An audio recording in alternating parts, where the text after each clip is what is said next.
नमस्कार, आपण पाहत आहात सह्याद्री न्यूज, आवाज महाराष्ट्राचा।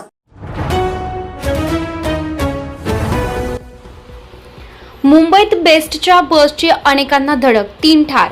कुर्ला पश्चिम रेल्वे स्टेशन रोडवरील आंबेडकर नगर येथे बेस्ट बसचा भीषण अपघात झालाय। भरधाव बेस्ट बसने रस्त्यावर चालणाऱ्या अनेक नागरिकांना चिरडलंय, तसेच अनेक वाहनांना देखील जोराची धडक दिली आहे। या घटनेमुळे परिसरात मोठी खळबळ उडाली आहे। घटनेची माहिती मिळताच मुंबई महापालिकेचे आपत्ती व्यवस्थापक पथक आणि पोलीस घटनास्थळी दाखल झाले होते। या घटनेमुळे स्थानिक नागरिकांमध्ये प्रचंड रोष बघायला मिळतोय। नागरिकांकडून तीव्र संताप व्यक्त केला जातोय। या घटनेतील जखमींना सायन आणि कुर्ला भाभा रुग्णालयात दाखल करण्यात आलं आहे। मुंबई महापालिकेने या घटनेतील जखमी आणि मृतकांची अधिकृत आकडेवारी जाहीर केली आहे। मुंबई महापालिकेने दिलेल्या माहितीनुसार या घटनेत 20 जण जखमी झाले आहेत। यापैकी 3 नागरिकांचा देखील मृत्यू झाला आहे। मृतकांची संख्या वाढण्याची भीती वर्तविण्यात येत आहे।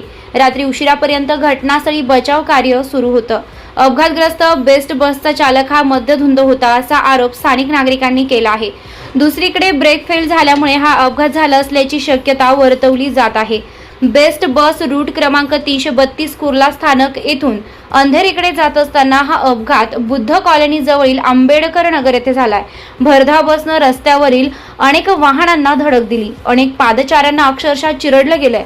बेस्ट बसनं अनेक रिक्षांना धडक दिली, त्या रिक्षांमध्ये प्रवासी देखील होते। अनेक वाहनांना आणि नागरिकांना उडवल्यानंतर ही बस आंबेडकर नगरच्या कमानीत घुसली आणि तिथेच थांबली आहे।